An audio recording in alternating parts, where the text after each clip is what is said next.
Hello everybody, welcome to our channel our health and wellness. So today we are going to discuss about further part of the chapter S block elements for class 11 और NEET. अब हम बात करेंगे physical properties के बारे में. Atomic और ionic radii की बात करें तो एल्कली मेटल एटम्स अपने कॉरस्पॉन्डिंग पीरियड में सबसे बड़े होते हैं. एटॉमिक और आयनिक साइज इंक्रीज़ करता है लिथियम से फ्रांसियम तक क्योंकि एक एक्स्ट्रा शेल ऑफ इलेक्ट्रॉन्स बढ़ जाता है. डेंसिटी की बात करें, इनकी डेंसिटी काफ़ी कम होती है लेकिन इंक्रीज़ करती है लिथियम से सीजियम तक.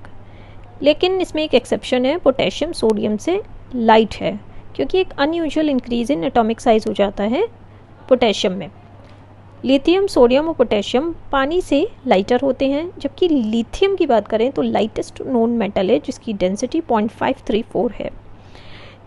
कम डेंसिटी की वजह से ये केरोसिन के सरफेस पे फ्लोट करता है, इसीलिए इसको हम केरोसिन में स्टोर नहीं कर सकते, इसलिए इसको रैप करके रखा जाता है पैराफिन बैग्स में. नेक्स्ट आता है आपका melting and boiling points. Melting and boiling points की बात करें एल्कली मेटल्स के तो काफ़ी कम होते हैं क्योंकि वीक इंटरमेटैलिक बॉन्डिंग होती है. वीक इंटरमेटैलिक बॉन्डिंग इसलिए हो जाती है क्योंकि इनका साइज़ बड़ा होता है और एक ही वैलेंस इलेक्ट्रॉन होता है. बॉइलिंग पॉइंट और मेल्टिंग पॉइंट की बात करें तो ग्रुप में लिथियम से सीजियम तक जाएंगे तो वो डिक्रीज़ हो जाता है. नेक्स्ट आता है आपका आयनाइजेशन एनर्जी. एल्कली मेटल्स की लोएस्ट आयनाइजेशन एनर्जी होती है अपने कॉरस्पॉन्डिंग पीरियड में क्योंकि इनका साइज़ बड़ा होता है, जिसकी वजह से न्यूक्लियस से आउटर मोस्ट इलेक्ट्रॉन का जो डिस्टेंस है वो ज़्यादा होता है.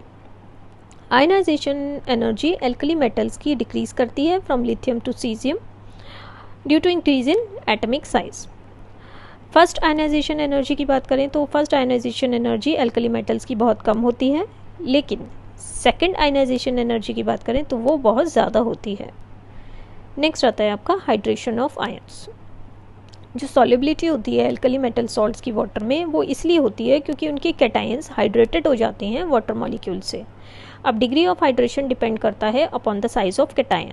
जितना छोटा साइज होगा कैटायन का उतना उसकी चार्ज डेंसिटी ज़्यादा होगी और उतना ही उसकी टेंडेंसी होगी इलेक्ट्रॉन्स ड्रॉ करने की मॉलिक्यूल से, इसलिए जो कि पोलराइज्ड हो जाता है.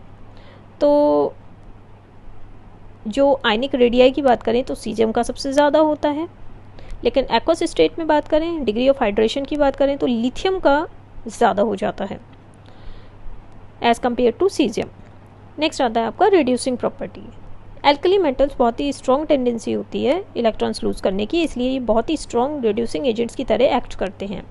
जो टेंडेंसी होती है एलिमेंट की इलेक्ट्रॉन्स लूज़ करने की सॉल्यूशन में, ये मेज़र की जाती है in term of its standard oxidation potential.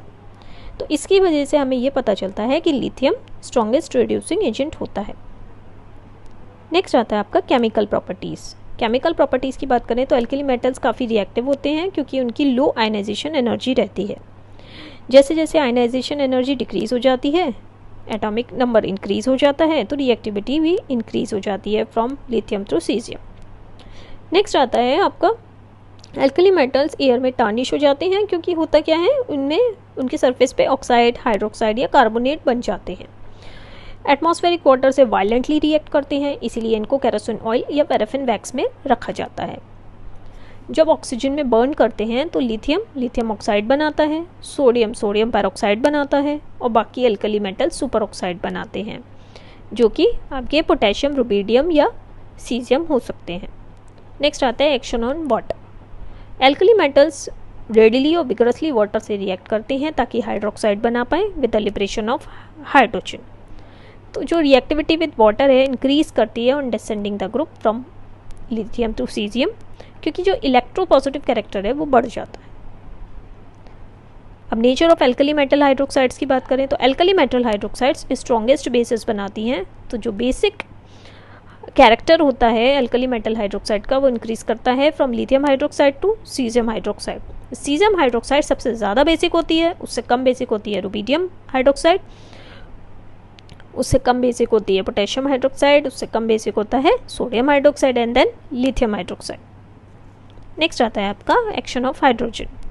Alkali metals hydrogen से रिएक्ट करते हैं और आयनिक हाइड्राइड्स बनाते हैं.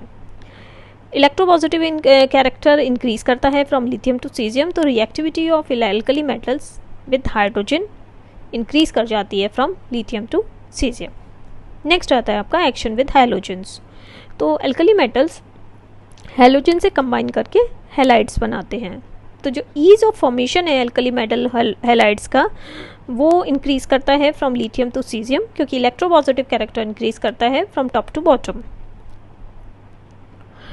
तो जो ईज ऑफ फॉर्मेशन है हैलोजन के साथ वो सीजियम के साथ सबसे ज़्यादा होगा और लिथियम के साथ सबसे कम होगा। नेक्स्ट आता है melting and boiling point of halides of a particular alkali metal. तो उसी मेटल की जो फ्लोराइड होगी उसका मेल्टिंग बॉइलिंग पॉइंट सबसे ज़्यादा होगा और उसी मेटल की क्लोराइड का मेल्टिंग बॉइलिंग पॉइंट उससे कम, उसी मेटल की ब्रोमाइड का उससे कम और उसी मेटल की आयोडाइड का सबसे कम। नेक्स्ट आता है आपका सॉल्युबिलिटी इन लिक्विड अमोनिया। जितने भी एल्कली मेटल्स होते हैं वो डिसॉल्व करते हैं और एक ब्लू सॉल्यूशन बनाते हैं लिक्विड अमोनिया में। जब एल्कली मेटल्स लिक्विड अमोनिया में डिसॉल्व होते हैं तो एक कंसिडरेबल एक्सपेंशन होता है टोटल वॉल्यूम का, इसीलिए इस तरह के सॉल्यूशंस को हम एक्सपेंडेड मेटल्स कहते हैं। तो जो ब्लू सॉल्यूशन होता है एल्कली मेटल का अमोनिया में वो कुछ कैरेक्टरिस्टिक प्रॉपर्टी दिखाता है, क्योंकि अमोनिएटेड मेटल कटायंस बन जाते हैं सॉल्यूशन में। तो जो ब्लू सॉल्यूशन होता है वो पैरामैग्नेटिक नेचर में होता है और उसकी जो इलेक्ट्रिकल कंडक्टिविटी होती है वो बहुत ज़्यादा होती है, क्योंकि अनपेयर्ड इलेक्ट्रॉन रहता है अमोनिकल सॉल्यूशन में। नेक्स्ट आता है आपका anomalous properties of lithium. Lithium की एनोमेलस प्रॉपर्टीज़ की बात करें तो उसका हार्डेस्ट रहता है और मेल्टिंग पॉइंट और बॉइलिंग पॉइंट काफ़ी हाई रहता है। लिथियम डेलिक्वेसेंट होता है और क्रिस्टलाइट कर जाता है as hydrate.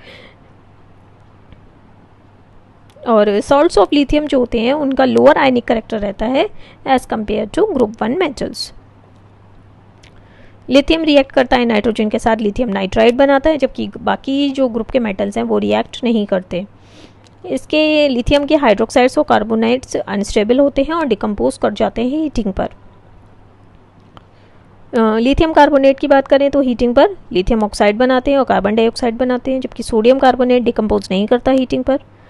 Lithium hydroxide decompose कर जाता है, लिथियम ऑक्साइड बनाता है और वाटर बनाता है, जबकि सोडियम हाइड्रोक्साइड और पोटेशियम हाइड्रोक्साइड की बात करें तो वो थर्मली स्टेबल रहते हैं और कोई भी इफेक्ट नहीं होता ऑन हीटिंग। लिथियम आयन काफ़ी हैवीली हाइड्रेटेड होता है। लिथियम आयोडाइड की बात करें कोवलेंट होती है, क्योंकि जो स्मॉलर साइज होता है लिथियम आयंस का वो पोलराइजेशन ज़्यादा कर देता है।